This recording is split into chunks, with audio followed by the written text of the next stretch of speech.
Hello students, in this lecture we will study about Hatch and Slack pathway or C4 cycle. Okay, or Hatch and Slack cycle. Most of the plants are known as C3 plants because the first product of CO2 fixation is a C3 compound, that is phosphoglyceric acid. But C3 cycle or Calvin cycle is not the only way plants can fix carbon dioxide.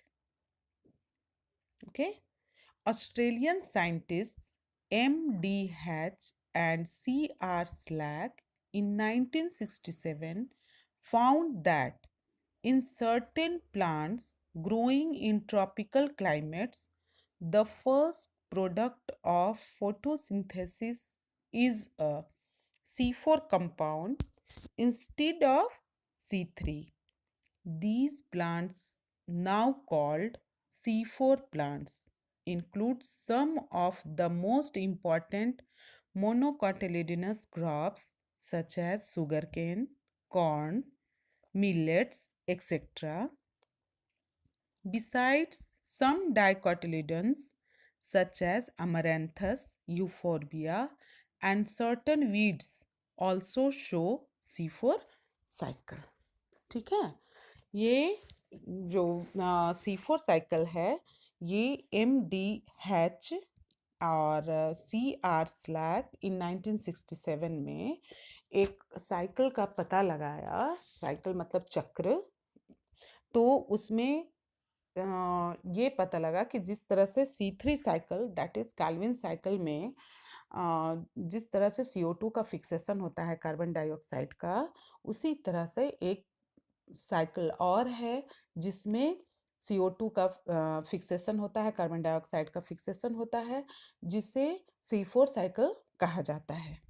ठीक है, और C4 plants के leaves का anatomical structure में कुछ specialisation होता है। उनका इस तरह का स्ट्रक्चर होता है कि उसको क्रैंच एनाटॉमी भी कहते हैं। ठीक है, the C4 pathway. Plants that are adapted to dry tropical regions have the C4 pathway. तो C4 प्लांट्स जो होते हैं वो मेनली कहाँ प्रेजेंट होते हैं? वो गर्म जगह पर होते हैं, सूखे जगह पर, जिसको कि एरिड रीजन कहते हैं, एंड सलाइन एरियाज में ये पाए जाते हैं। ठीक है, C4 oxaloacetic is the first CO2 fixation product.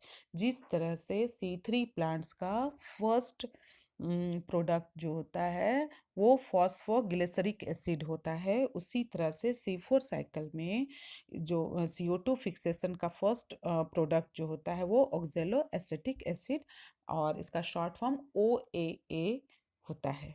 The plants with C4 pathway does follow Calvin cycle as the main biosynthetic pathway.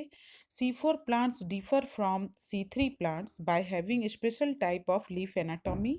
They tolerate higher temperatures. They show a response to high light intensities. They lack a process called phosphorespiration and have greater productivity of biomass. इस कारण से वो differ होते हैं C3 plants से।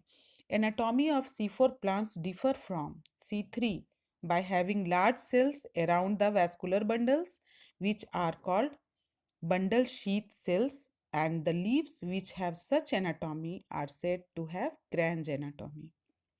The bundle sheath cells may form several layers around the vascular bundles and have large number of chloroplasts, thick walls, impervious to gaseous exchange and no intercellular spaces.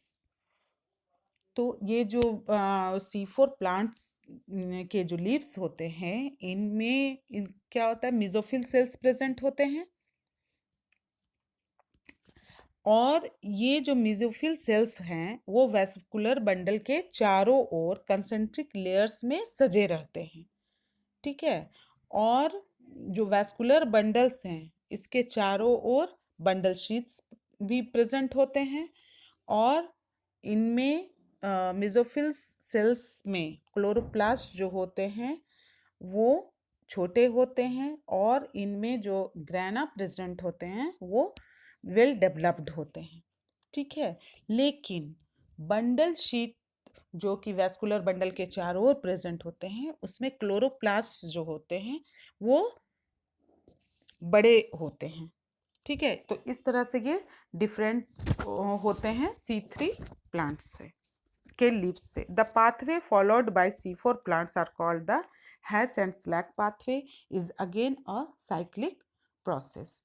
The tissues involved in the process of C4 pathway are mesophyll and bundle sheath cells. इसमें जो tissues involve होते हैं वो mesophyll होते हैं और bundle sheath sales होते हैं।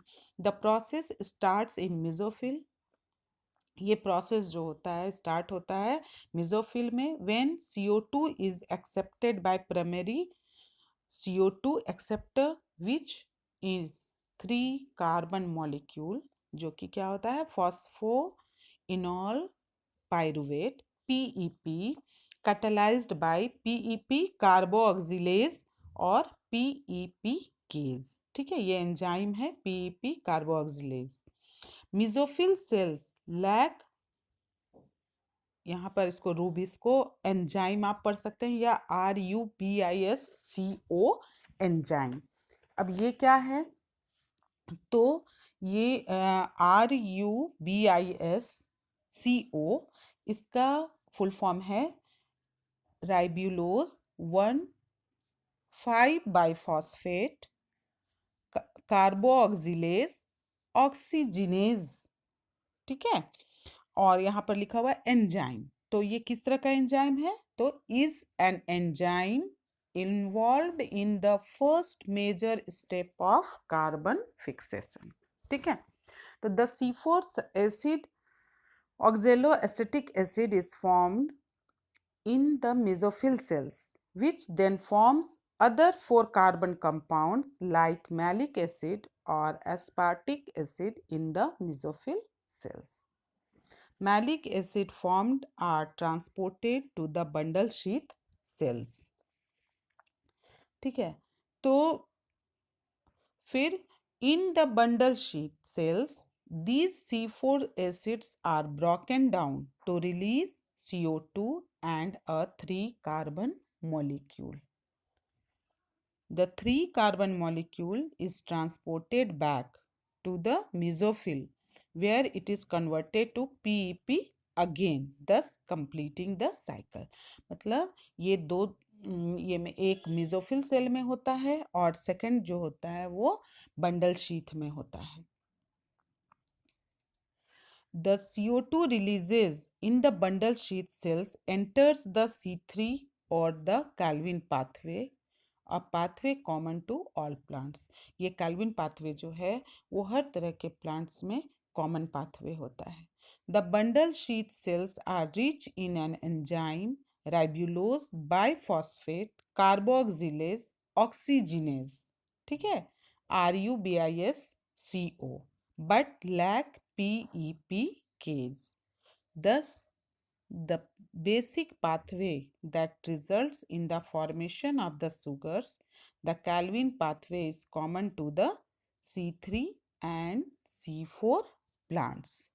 तो इसमें जो CO2 रिलीज होते हैं, है ना, the CO2 released in the bundle sheath sales, जो बंडल शीथ सेल्स से कार्बन डाइऑक्साइड रिलीज होता है वो कैल्विन पाथवे में एंटर करता है। ठीक है, और ये जो है ये सब में कॉमन होता है हर प्लांट में। ठीक है, इसको हमेशा ध्यान में रखना है। देखिए यहाँ पर दिखा हुआ है बंडल मेसोफिल सेल्स ऊपर में है। फर्स्ट जो उसमें एटमॉस्फेरिक कार्बन डाइऑक्साइड है जिसको कि एक्सेप्ट लिया जाता है, वहाँ पर फिर उसका फिक्सेशन होता है, फिर यहाँ पर सेल्स को दिखलाया गया है। फिर सेकंड जो स्टेप होता है वो होता है बंडल शीथ में। ठीक है, ये जो आपको पिक्चर दिखलाया जा रहा है ये diagrammatic representation of hatch and Slack pathway का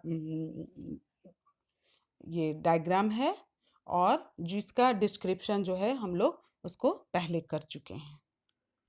ठीक है, देखिए यहाँ पर जो फिक्सेशन हुआ इसका कार्बन डाइऑक्साइड का, वो ट्रांसपोर्ट हुआ C4 एसिड, फिर डीकार्बोक्सिलेशन C3 एसिड, ये fixation by Calvin cycle carbon dioxide का।